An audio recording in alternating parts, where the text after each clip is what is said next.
What's going on, everybody? Welcome to the Alex Cuesta Show.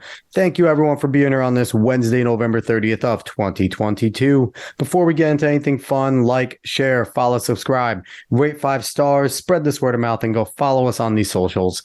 Just go search for the Alex Cuesta Show. You'll find us everywhere. So, unfortunately for everybody, David won't be with us tonight. He's feeling under the weather. I tried to bully him to come on, and it was kind of a last second thing that he was like, man, I'm just going to go die. I really can't make this. And then I bullied him some more. So he's not going to be here, but we'll have him back next week. For those that listen every single week, if you're new here, please go back and listen to last week's episode. We had on I Inside the Classroom, big activist against trans rights for little kids and, firm believers with us that there's a lot of abuse going on in schools and things like that with trying to convince kids that they're trans and stuff like that. So go back and listen to that episode. But we're now looking forward to this week because this week we have another awesome guest. I feel like I say it every week that I'm really pumped for my guest coming on, but I am really pumped because if you're a fan of the Blaze Network, there's a good chance that you have heard her talking. She is a contributor on Fearless with Jason Whitlock. She's known there as the First Lady of the Fearless Army. And she's also a co-host of Cut the Bull podcast. She is Shemeka Michelle. What's going on, Shemeka? Hello, Alex, and thank you for having me. And please tell David I am offended because I did at least 2 shows and I think Fox News with COVID. So tell him whatever he has is minor and he could have pushed through. Yeah, I've told him to stop being a wimp, and he's just like he's actually. I was talking to him, and he's been kind of MIA, and I texted him. I'm like, "Where are you?" And he's just like, "I've been sleeping for 27 hours. Like, I have no idea what's wrong with me." Oh. So I told him to go to the doctor, and he's like, "Maybe." He's little brother, so he's always just battling everything I say. He's like, "Yeah, I'm not going to do that." So I don't know. I don't know. He's going to battle with me. So before we get into any of the topics, I really want to talk about your podcast because Cut the Bull podcast, your co-host, Charles Love, Wilfred Riley, you guys have on guests all the time and your guests are fantastic.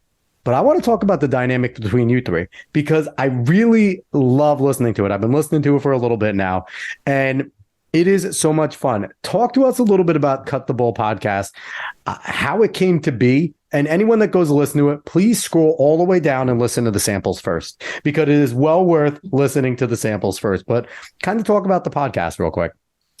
Well, so I have never actually met Wilfred in person. I met Charles for the first time in person. I think it was in May. We went to a conference in Dallas, and that was the first time we ever met in person after doing the podcast for a little over a year together. Crazy. Charles saw me kind of traveling the country in 2020 and listening to just some of the speeches that I had done. And he reached out to me and was like, I want to do a podcast and I want you to be part of it. And initially I was thinking, am I going to be the only woman? Because I just don't want, I feel like we have so many things out there where it's just women kind of running the show and doing all the talking. I did not want to be a part of something that was just a bunch of women, sitting around like hens. And I didn't want to be a part of that. So you're telling me The View isn't a great show? Isn't the best show on TV? It's like the best. Yeah. The View sucks. The talk sucks. So, he was like, no, I'm going to get one other guy, and he started telling me about Wilfred, I think, or maybe it took him a while to kind of decide who the other person was, but I didn't know much about him. So I started following him and then it really just happened so quickly. I had no idea who Charles was, but he was so convincing. Mm-hmm. He was so kind over the phone. I was like, great, let's do it. And so that's kind of how it came to be. And they are both just so connected, especially Wilfred, being a professor, he knows so many people. So some of the big name guests that we've been able to get has come from his connections. And so it's just been great for me because to me, these men are just so smart and I just learned so much from them, along with the guests that we have on the show. But I look up to them. Wilfred is my big little brother or big younger brother because he's younger than I am. And then Charles is like my big brother because he's older, much older. I hope he listens to this. Much older. So, and that just kind of shows just the person you are. Because, honestly, you came on here, no questions asked. I messaged you. You're like, yeah, let's do this. And it was kind of like, I message a million people. And that's kind of like the crapshoot, right? You kind of see who wants to come on. Some people want to come on. Some people say not right now. Some people just ignore you, right? Right. You were just like so open and like, yeah, let's do this. Let's set up a time. And it was like awesome because I've known about you. I'm a Blaze fan. So it's like, it was really cool for me. And it just makes sense that that's how you got on the show with Charles. It was just, oh, sure, I'll try it. Yeah. That just seems like that it like matches with my experience with you, that's the type of person you are. And it's fun just with the dynamic that's there because you are definitely more of the further on the right person, right? On the show. Mm-hmm. You're more MAGA. You're kind of the straight shooter, like, no, that's bullshit. And I'm going to call it out. And that's nonsense. Where I feel like Wilfred, extremely intelligent, obviously an academic. Mm-hmm. I feel like when I hear him speak, he's certainly closer to you on the right with a lot of things he believes, but he still has that romantic view of politics. Maybe it's because it's his political science background, right? But I think he still has that romantic view where, we're going to touch a little bit later on Trump or DeSantis, but he kind of talks about how the Republican side or the people on the right with like the suit wearing and go do some roads and stuff like that. And it's like, I still think he believes that we can go back to that somehow. Right. So, and I love it. He's a hopeless romantic in that sense, and he's extremely intelligent. And then you have Charles here, which is kind of like if you ever like, he's like the straight man, right? Like you and Wilfred will be saying your stuff and Charles kind of brings it back to ground. And right. Mm-hmm. I feel like is more like the classical liberal in that sense. Like he's not completely committed to being far on the right. He still has some views that rely with the left. And it's fantastic, the chemistry between you three, because it's not just, like you said, it's not just a bunch of hens clucking around the same stuff, right? Right. You guys, disagree with each other. You agree and disagree with the guest. And it's a lots of fun. I can't recommend the podcast high enough, Shemeka. It is so much fun to listen to. So kudos to that. It's awesome. I appreciate that. I also appreciate that Aunt Jemima bottle that I see. Gotta keep it. Listen, how are they going to retroactively basically take out a successful Black woman that voluntarily put her face and is one of the most famous faces of all time? But, it just goes to show that the left never stopped being racist. Mm-hmm. It never stopped. So, the Aunt Jemima bottle stays. That just doesn't go nowhere. As a few people have pointed out, but I'm happy that you noticed it. Yes. So let's jump on right into the show. Let's talk. So I want to jump first into United States being the money bags of the world. I think all of us have kind of grown up and been used to hearing, well, this foreign aid here, this foreign aid there, and we're giving this to this country and that to that country. And I think it's all come to a front lately with Ukraine. I don't want to talk about the ins and outs of the war, but here and there. But we're really talking about the money aspect, right? Because I think we're up to about $100 billion or close to it in aid going to Ukraine. That's not counting FTX funneling money in and out of there for political campaigns for the Democrats. Mm-hmm. We always know about the sable rattling in North Korea with, any of the Kims that are there. We throw money at them to shut them up. It's kind of something that's been going on. I'm a person where I think that there is possibly a place for the United States to help out nations that are in need, but it has to be something that's mutually beneficial for us, right? Right. What is your feelings on the USA doling out money to the world and how we do it? So I think just to keep it plain and simple, I would say F them all. I live in America, if I extended my answer, it would line up more with yours. Like, what's the mutual beneficial, goal here? Because I don't think we should just be throwing out money when we look at what's here in America. Like right now, people are experiencing hardship that they've never experienced before. Like this time, they're saying that inflation has reached a 40-year high. Well, So I've never experienced inflation like this before, but I have 3 kids that I have to worry about. I have one in college, one going into college. Like, I have 3 cars to make sure I put gas in. These are really tough times. And yet we're shelling out money to a different country, people that I'll never see, that I may never meet. And I just think we have too much going on right now here in America to be acting like this is just monopoly money and we just need to, shell it out. Like, this is too much. And so I am really the type of person, and I got a little bit of heat.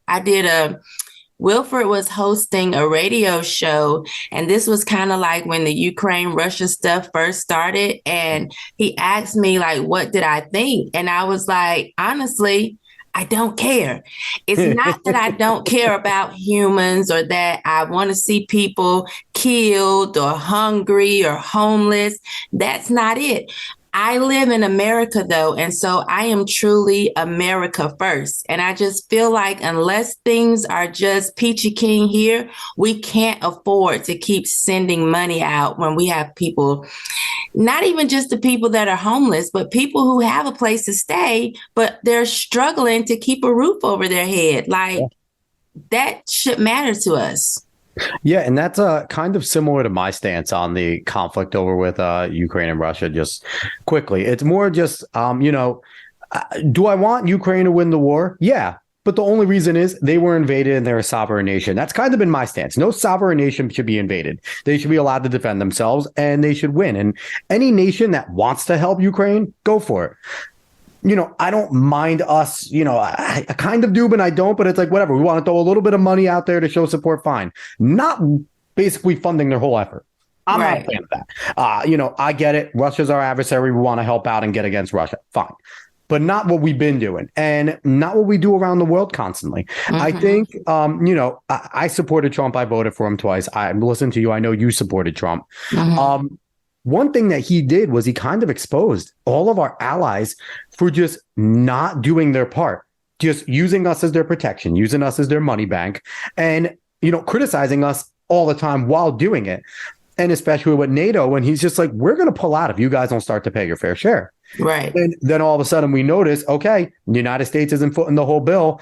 And honestly, everything that NATO is doing right now in support of Ukraine is only because Trump made them start to pay into their military more. So it's kind of funny that all the credit should go to him there. If we had a Trump was right jar, there would be a lot of money in it. But yeah, I'm kind of with you on that. So what's the solution here? Because we know Joe Biden is not going to stop spending. We know the people, a lot of the Republicans we vote in are not going to stop spending. There's the whole uniparty that's there, and I listen to, Cut the Bull, and I listen to a lot of things that they say and a lot of other commentators where they kind of romanticize what the GOP is going to be again. Right. Until we start primarying and getting in legitimate American first good candidates and not these uniparty shills, we're never going to get it under control. So what do you think is the answer there? First, I think someone needs to, go into the White House, toss the current resident out, put him in a rest home somewhere where he belongs, somewhere nice. I don't care, Shady Pines. And then, like you said, we have to really be vigilant about getting out these people that are part of the uniparty, because honestly, it doesn't matter if we vote in a bunch of Republicans. They're going to do the same thing. We've seen this just with that whole the Marriage Act that's going on, respect for marriage, equality, or whatever. I was so pissed off that senators from my state that I voted for are supporting it, and I'm just thinking, like, I wish I could take my vote back, because you got in there and now you're acting like a Democrat. To me, you're acting like the people that I didn't want in office. So I put you in office with my vote, and you are You've betrayed us. Yeah. And so I really think we need to do a better job of vetting these candidates and not letting them in the last hour start speaking what they think we want to hear. Like, let's go back a little bit. Like, what were you thinking a year ago, 5 years ago? Like, I want to know what your thought process has been, or if you're doing the Dr. Oz and just saying what you think we want to hear in the moment, because anybody that actually paid attention to him know, like, we knew this man was not really who he was trying to say that he was. And so I was a little bit upset with the establishment and the people that kind of went after Kathy Barnett, because I felt like she was the best chance to win Pennsylvania. I felt like she was really who she said she was. And instead, they went with the establishment, and the people weren't interested in the establishment. And I think the establishment needs to realize people aren't interested. And, and shame on anyone that keeps on voting for these people. Like, there's primaries that occur. There's people that go up against, your McConnells, your Lindsey Grahams, your John Thunes, your Kevin McCarthy, who's going to get the speakership and is talking a big game. And we all know we're getting John Boehner, or we're getting Paul Ryan. Like, we're not getting anything special from him, but that keeps on happening. And, I heard on an episode of Cut the Bull, Charles was kind of talking, this was pre-election, where he was like, things are going good. Roe v. Wade happens. Then right away, Lindsey Graham gives, the federal abortion bill that he wants to put up and gives. And he's like, and why does he do that? Did they not realize? And what Charles needs to realize is Lindsey Graham isn't a conservative. Lindsey Graham is a rhino. Like, you look at him, he talks a big game. He was Trump's best ally when he was there, right? He was always behind him, and he's a chameleon. He does what he needs to do to stay in power. He does. So was it surprising that Lindsey Graham gave a toss up to the left? Hell no. Right. Because he wants to stay in power. He doesn't want the Senate to go and have 56 senators there, so then he loses his power. One thing you'll know, like we all notice, is these rhinos, when they have no power, they want to get everything done, right? They're the most conservative people in the room when they have no power. But when they have power right away, it's, well, we need to be bipartisan. We need to think this through. And shame on anyone that votes for these people. Like, any Republican voter that isn't primarying them is actually at fault as well. Like, I'm blaming all of them too. So Lindsey Graham should be at home. Absolutely. I said it after the 2020 election. I was speaking in Atlanta, and sometimes I just get to going, and I said, I'll drag Lindsey Graham out the closet, because I was just saying I have my eye on these Republicans and not just Democrats. Like, I'm watching y'all, and I'm seeing what you're doing, and I'm sure there were people thinking, why is she saying that? Lindsey is on our side. No, he's not. Nope. I knew Lindsey was not on our side. I knew Barr was not on our side. Like, it was so clear and so evident. But yet, like you said, especially with Lindsey, like, they just keep getting voted in. And what makes you think he's not going to go the way of Liz Cheney and Adam Kinzinger the moment he knows he's going to retire, or John McCain at the end? Like, he's of course going to do that. And we got to watch out and get Dan Crenshaw out of there. Dan Crenshaw's another one. Tom Cotton talks a big game. Tom Cotton's another one. Like, but the issue is with the internet, this is real easy to know. And with conservative media, it's real easy to know. This stuff gets pointed out all the time, but it's not going. We love Fox News for what they do in the mainstream for fighting back, but we could be honest about Fox News. They're not the most right. They aren't. They're more centrist than anything. Yes, they will protect the uniparty as much as anybody else. Because that's who pays their bills.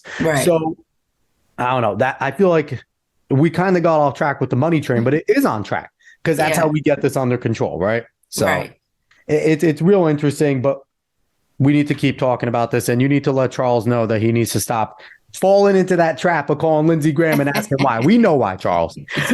Let's jump into the next thing, because your Twitter name actually made me want to talk about this topic, because I love your name on Twitter. Ye and Kyrie's faux publicist. It just made me laugh hysterically. So I'm a Brooklyn Nets fan. So this whole Kyrie stuff impacted me greatly. My brother last year got me a Kyrie jersey, and then all the stuff started going on, and I'm like, David, am I ever going to get a chance to wear this? Because it looked rocky at times. Right. He's fallen under fire for tweeting out a documentary basically about Black Hebrew Israelite theology. I didn't watch it. I heard it was terrible, that it was actually not made well. And he didn't leave any commentary on that, and he got raped through the coals. Yes. You have Kanye spewing a lot of the same things. And he was just on Tim Pool's show the other night, Timcast, where he walked off. Whether it was staged or not is the question, because he was with Nick Fuentes. He was with Milo Yiannopoulos, who, Nick Fuentes, neither. Milo I like. Kanye I like. I've always liked Kanye. He's being painted as a major anti-Semite right now. I think Kyrie kind of skated by. Dave Chappelle doesn't care and just tells everyone to fuck off. You got to keep it moving if you want to beat the cancel mob. What do you feel about Kanye and what's going on with him right now? Oh, gosh. So I do wish that Kanye would have called names. However, in saying that, I'm not naive. Like, I understand that could have put him even in deeper water, maybe with safety wise. You know what I mean? What about the crypto guy that just died? Did we not see that story where he was doing all those tweets and saying they're going to come get me? And what was it? 5 hours later, he's swimming in the ocean, clothes on wallet. Like, yeah, you're not kidding. Yeah. So that's my thing. So that's why I understand that he did not call specific names, because look, who's going to come and help him? Who's going to be there to support him? They're not. We can look and see that, look at what happened to Jeffrey Epstein. Look at the fact that he had all these people that we know were traveling to his island, and yet we have not heard. Nobody has had to pay for that. So we know that, like, there's nobody he could really trust to have to be able to say this person, that person, this particular incident or whatever. So I understand kind of the generalization.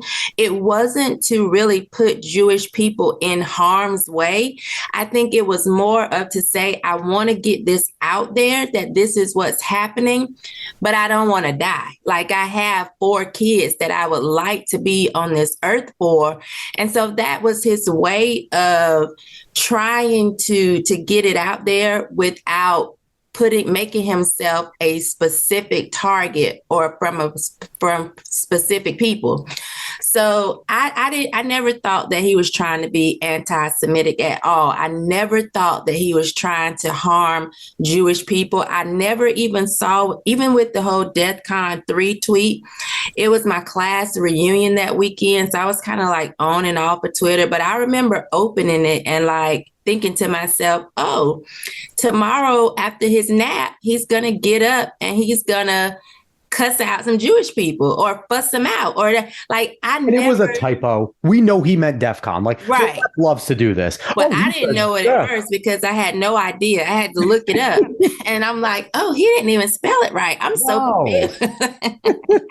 So it's interesting to me because let's call it what it is. 3 black men are being painted as being anti-Semitic. Dave Chappelle more just being anti-trans and just not caring and calling things out as they are. Did you ever watch the show Entourage when it was on HBO? No. So that was a show with, it was about someone breaking into Hollywood, being famous, having a famous, just being a mega movie star and his friends and everything. Go back and watch that show.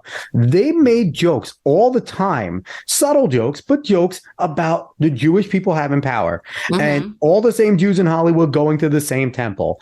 And the one major agent, Ari, going in there. And if you would talk shop, every single person in there was a mega player in the studios, and they were all Jewish. And they would all yell at them, no talking shop at temple. And so there were the jokes there. So it was cool there. It was fine when HBO was putting it out and rubber stamping it and subtly basically saying like, hey, there was a major Jewish influence on Hollywood. And it's not to say here nor there about it, right? But people like to conflate and make it into this big, oh, he's being anti-Semitic against all Jews. Right. And and you had Robert Cherry on our most recent episode on Cut the Bull. And I thought he made a lot of good points. But, he did caution a lot about being careful about talking about generalizations and Jews and things like that. And it's like, I agree. We shouldn't generalize all Jewish people, right? We shouldn't generalize all people, right? Like, we shouldn't say that Shemeka Michelle is up here speaking for all black women, because that's not true, right? Although it would be a good thing. It would be a great thing. It would be a smart thing. But but it would be like saying, like, okay, it's fair to acknowledge that there is a lot of major Jewish influence in Hollywood, and they might be doing some messed up stuff without saying all Jews bad. Right. But we don't have any nuance anymore, right? And I think that's a problem in our conversation right now, Shemeka. Right. Yeah. And I think people, this is what I say all the time. Like, I hate when people say, oh, you're generalizing. And I'm thinking, well, no, you're just stupid, because you should be able to figure out that it's not all, right? I shouldn't have to say most or some or few. You know, if people say Black people like ham, I know that I don't eat ham. So then my brain automatically knows not all. Like, they didn't have to say some Black people like ham. They make a general statement. I am intelligent enough to be able to reason that that's not all Black people.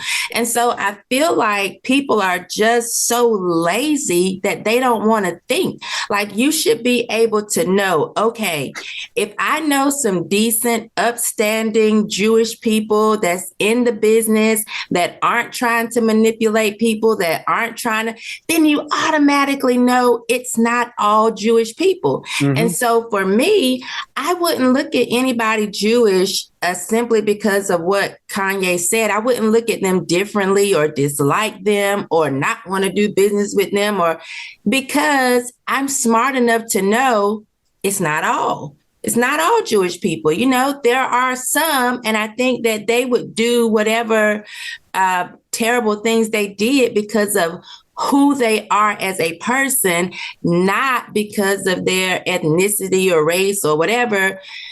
That's not what causes them to do that. And so I just feel like people right now are just so dumb and they're so stupid and they are comfortable being there. And so a lot of times I let them, and they may come in my inbox and say, but do you understand this? No, do you understand? Stop being stupid and get out of my inbox before I put you on blast and make you feel real dumb. You know, it'd be like saying it's fair to judge all Jewish people off Harvey Weinstein and Jeffrey Epstein. Like, you should judge all rich Jewish men off of those two individuals. Hell no. Absolutely not. Because, you know, they were sick, twisted people that happen to have a lot of power. And sometimes power creates people being sick and twisted. It kind of walks hand in hand, but we're not going to judge everyone based off them. You know, I don't know what nationality or race Ghislaine Maxwell, I call her Ghislaine Maxwell is, but I'm not going to say all women or will help a man create a pedophilia ring for rich and powerful people. Exactly. Off her. It's like people need to compartmentalize. And I think you put it the best way. Stop being stupid. You know, people are choosing to be dumb. And it's rather obvious. Now, I think it's rather obvious as well. Ye wants to run for president in 2024 again. I think he's going to do it. What are his chances? And what does he have to fix? Because, you know, I watched a good amount of that Timcast because it was interesting. It was Kanye, it was Nick Fuentes, it was Milo Yiannopoulos. Like that, you know, Tim Pool took a chance. They walked out, but good on Tim Pool for doing that, right?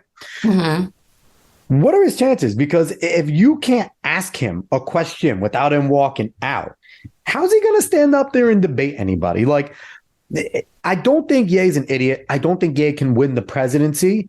But I do think Ye could have an impact if he just grounded himself a little. He's not an idiot. He's not a dumb person. I don't know anything about his policy. I don't know about his foreign, domestic, any of this important stuff. But someone needs to grab Ye and be like, hey, can you win? No, maybe. You got to really work your ass off. And you have to start telling people what you stand for and not shy away from people asking you questions. What do you think Ye's chances are? I think definitely it would be a long shot. You know, I can't see him win in a primary. I can't see that. And I don't know if he goes as anything outside of the two major parties, if he would stand a big chance. I definitely think he could be a major influencer for sure. And what I think when it comes to him in these interviews, honestly, I think he keeps talking to the wrong people. I don't think that Timcast was even the perfect place for him simply because if you're afraid that he's going to say something to put you in heat, you know this is Kanye, right? And so chances are he's going to say something to put you in hot water. So it's like, if you're not going to give him the space to say what he wants to say, it doesn't mean you have to agree, but he has to be able to have the space to say what he wants to say and not feel like somebody is going to critique his speech simply because they disagree. And so I feel like he keeps having these interviews with people that want to police his speech. And he needs to be able to sit and talk with somebody that is able and mature enough and even skilled enough in what they do to say, I'm going to let you say what you want to say. I may not agree with it. And that's where we can kind of, you know, have our debate or whatever, if we even want it to be a debate. Like, I'm not interested in debating whether or not he is mad at, you know, Jewish people or the people in power or whatever, but I am interested in hearing like his train of thought. So I think he has to sit with people that are just willing to let him say what he needs to say and get his train of thought out there. Because if you listen to him, he's all over the place. But if you pay attention, he does say some things that are really good.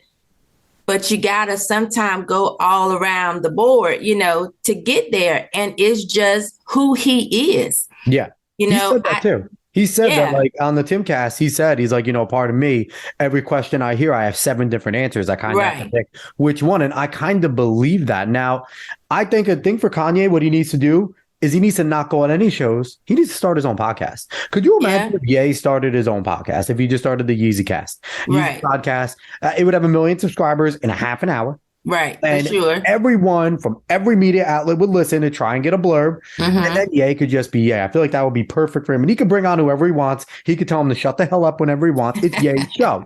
So I feel like that would be the best outlet. So for Kanye, if you're listening, go start your own show.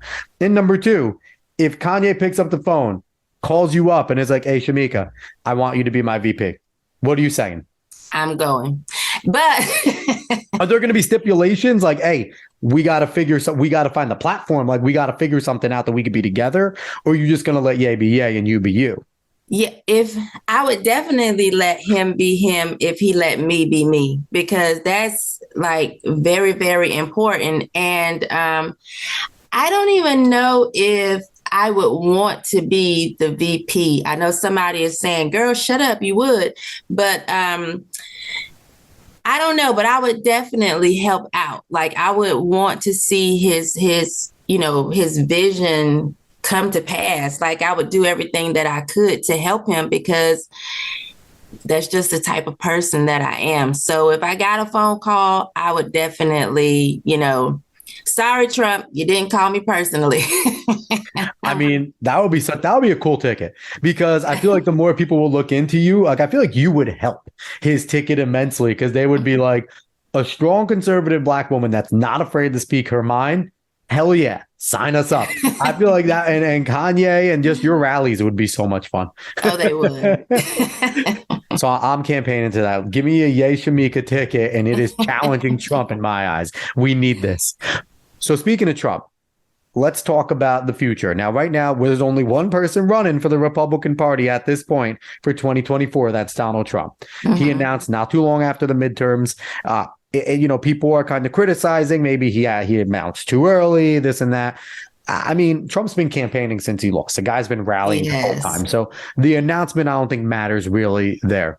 Right. Everyone's saying Ron DeSantis. Ron DeSantis has not stopped working for Florida. He's still busting his ass there, and he has not made an announcement that he is going to run. So a lot of people are putting up DeSantis up against Trump. Who would you pick? If it was side by side on a ticket, who would you pick right now, Trump or DeSantis? I think I would go with Trump, although I will say I feel like DeSantis would be an easier win simply because he doesn't have all of the negative press that Trump, you know, that we would have to deal with that. But I would go with Trump simply because, one, I feel like we're in a war, good versus evil. I think he is the most I don't give a fuck of the two. Yep. And that's the type of person that I think we need in that position, simply because I feel like we've gone back so far just with having Biden in office for the last almost 2 years. Like, look at what he has done. I think we need somebody that'll come in there and take Spanish off the website. There were just things that Trump did that I was like, wow, he really doesn't care. Yep. And so I think that's what we need, somebody in office that just doesn't care. And I think because DeSantis is young, he has a long political career ahead of him if that's what he wants. And I don't think he's going to be as I don't give a F as Trump would, because he knows, okay, what comes after this? Like, I still may want to be relevant, or I still may want people to support me or like me or whatever. And so I would definitely go with Trump, just because all bets are off. Yeah, I'm with you on right now. Like, here's the thing. I'm looking forward to those two going at it. I know some people are like, oh, we don't want to see them go to battle. I would love it. Let the best man win, right? Right. Because, let them tear each other down, and then hopefully the loser goes on gracefully and supports the other. Right. Because both of them should support each other. I have questions around DeSantis. I do. He's done a great job in Florida. That's domestic. Mm-hmm. What is Ron DeSantis' foreign policy? How does he feel about foreign war? We know where Trump stood. Like, yeah, people are going to knock Trump for Yemen. They're going to talk about the Syria bombing. He wasn't perfect. Right. But he had the Abraham Accords, which he was working on getting more and more Arab nations to recognize Israel as a country. Mm-hmm. People don't realize how important that was in that region. And to this day, still is important, because Right. Bibi Netanyahu now has a lot more allies in that region than he ever did because of Donald Trump and what the Abraham Accords did. I know Trump's foreign policy. I know he's anti-war. Right. I know he keeps his enemies closer. He keeps those lines of communication open. So when someone makes a threat, he can pick up the phone and say, didn't I tell you not to do that? Right. Now I'm going to go tweet about you, and you're going to be an embarrassment. And he Right. did it with, Kim Jong-un how many times? Mm-hmm. And they had a pretty good relationship, it seemed like. I don't know what Ron DeSantis' foreign policy is. I know he was a founding member of the Freedom Caucus, or one of the first members in the House of Representatives. And that's a good thing, right? Also scares the shit out of me because he was in Washington. Anyone that was already in Washington scares me. Right. Very good in Florida.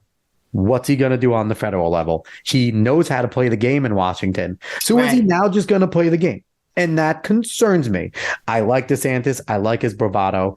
But I feel like what Donald Trump did to politics, and I don't know if you agree with this, it made politicians seem like they're honest people. Like, since when? I was always raised that politicians are kind of trash. They Right. lie. They do what they got to do. They say what they got to say to get in, and then they do whatever the hell they want. Right. Now, after Donald Trump, we're supposed to trust politicians. Like, people are looking at Ron DeSantis saying he's an honest guy. I think he's doing well in Florida. Mm-hmm. I don't think a politician's an honest dude. There's very few politicians you can count on your hands. How many people think that they were, Jackie Kennedy? They like, people love John F. Kennedy. They thought he was a pretty good dude. His biography is kind of amazing. So maybe, but it's like, there's very few. But now all of a sudden, we're supposed to believe that politicians are these good dudes. So it's like, it's pretty bizarre to me. Now, Trump, my only concern with Trump is, and what people don't realize, Trump is a Bill Clinton Democrat. And that's just how far the left has gone. Right. That one of the most American first and conservative people to run for office is Donald Trump, when he still has not left a lot of his views when he was still a Democrat. The left left Donald Trump. So, For sure. And I don't agree with everything Trump does, but right now, until Ron DeSantis starts telling me about his foreign policy and what he wants to do for every part of the country, not just Florida, I got to go with Donald Trump. Yeah. And who knows if DeSantis is going to run? Yeah, there are so many people from Florida that's like, I just want him to stay governor because they love him as a governor. But yeah, I'm rolling with Trump. Unless Ye calls. Yeah, right. If Ye calls Trump, peace. See you. And you know what? Then if we lose, we'll jump back on that train. Because even Ye said I've heard him say multiple times, I don't know why Trump's trashing me. I'm still his friend. Like, Right. I still root for Trump. Like, I don't want to hurt Trump. But at the Right. same time, Ye, you're going to take away his vote. So stop running. Like, Yeah. you can't say you want to help Trump and then run for president. Like, Yeah. so I'm curious about any other candidates right now. I think Nikki Haley's going to run. I think, Ted Cruz might go again. Who the hell knows? I think John Kasich's dumb enough to try again. I don't know, Mike Pompeo, it looks like he's going to throw his hat in there. Are there any other candidates that you can even think are worth considering right now? I don't see any major prominent person in the Senate or House or I don't know. Kristi Noem maybe, but I don't know if she wants to leave South Dakota. Is there anyone else? Yes, so I definitely would not want a woman. I don't have a problem with a woman being vice president. You say you listen to the podcast, so you know I would have a huge problem with the woman being president. I don't want a woman being the top dog. I just don't. But I don't know who has the popularity necessary.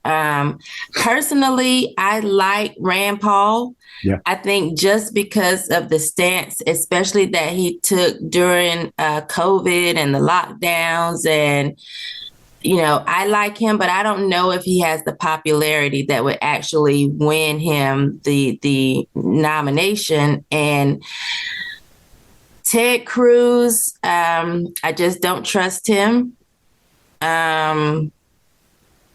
So I got rid of the women. I don't trust Ted Cruz. I don't think Rand Paul has enough. I personally like him, but I don't think he's popular enough. Mm-hmm. I don't know of anybody else that I like. See, the issue with Rand Paul is on some of his foreign policy stuff, he's going to lose conservatives, right? Mm-hmm. But then because he's not like a rigid libertarian, like he's smart, like he's very libertarian, but he's a reasonable libertarian. He's more your sharp libertarian. Like he's not living in fantasy world. And that loses your hardcore libertarian. So that's where Rand Paul would lose. He would have no true base. And it's not because wouldn't be a good candidate or wouldn't even be a good president. He would just lose each side and it wouldn't be enough. So as much as I think all of us would like Rand Paul, I think Rand Paul would be a pretty damn good president. That's where he would lose. But yeah, I'm with you. There's kind of no one else. I don't mind. I know your stance on women being president. I don't mind the right woman going in there, right? I don't think they're there right now. I don't, I hear people toss around Tulsi Gabbard's name or even putting her in there. Get Tulsi the hell away from the White House. Get her name out of your mouth if you're on the right. Tulsi Gabbard is a World Economic Forum young leader. Yeah. Tulsi Gabbard is, if you heard her speak on that debate stage with Democrats, she's saying all the right things now because she, like you said, like with DeSantis potentially, really wants her political career to continue. Mm-hmm. And she also knows that conservatives are dumb for a good-looking woman. And Tulsi knows she's a good-looking woman. So a good-looking woman spouting semi-conservative stuff, dudes are going to drool. Right. Stop it with Tulsi. But yeah, right now it's a one-man race. If DeSantis gets in, it will be a two-man race. I mean, we'll see if DeSantis can stand up to Trump. Yeah. We'll see. That would be a good fight now. The debates would draw in a lot of viewers. It would draw in a lot of viewers, but Trump would, honestly, Trump right out the go, he's going to call him a traitor. That's going to be what he does. I made you and you haven't given me any credit. Yeah. Get off my stage. I think that's what it's going to be. So, Shemeka, thank you so much for coming on. The show was lots of fun. Yes, it was. Is it over? That was quick. It's over. I know it was quick. We had so much fun. We just, we got to going and we had a great time. Is there anything that you would like to shout out? Twitter handles. We talked a bunch about your show, but give it another shout out before we jump off. Yes, definitely tune in to Fearless with Jason Whitlock. We are on the blaze, but You can tune in on YouTube as well. Make sure you tune in to Cut the Bull. You can get that anywhere you get podcasts. And I'm on Twitter at Shemeka Michelle. I'm on other social media platforms, but they censor me, and I'm starting to really feel this whole Elon thing. Like, I've been... Please follow Shemeka. Your jokes make me cry. The one with the genie, I cried laughing. Please tell that joke. I need it. I need you to tell the joke with the genie right now, because people need to laugh. Yes. So there was this black man walking along the beach when he comes across this bottle in the sand. So he picks up the bottle and he rubs it, and out pops a Jewish genie. And the Jewish genie says, "I will grant you one wish." And so the black man said, "I want to be white, tight, and out of sight." And immediately, poof, just like that, the genie turned him into a white man. The moral of he said, "I want to be white, tight, and out of sight." Just like that, the genie turned him into a tampon. And the moral of the story is, you never get anything from a Jew without a string attached. If you aren't laughing at that right now, then you don't have a funny bone. People need to laugh at this type of stuff. Messed up jokes are funny, people. They are. I love them. I love them. They're great. Follow Shemeka. If you want to laugh, you'll get some of the best stuff coming out of her Twitter. But again, Shemeka, thank you so much. Everyone, please give us a like, share, follow, give us a subscription. Spread this word of mouth. Go find us on the socials. We'll be back next week. Shemeka, thanks again. Thank you for having me, Alex.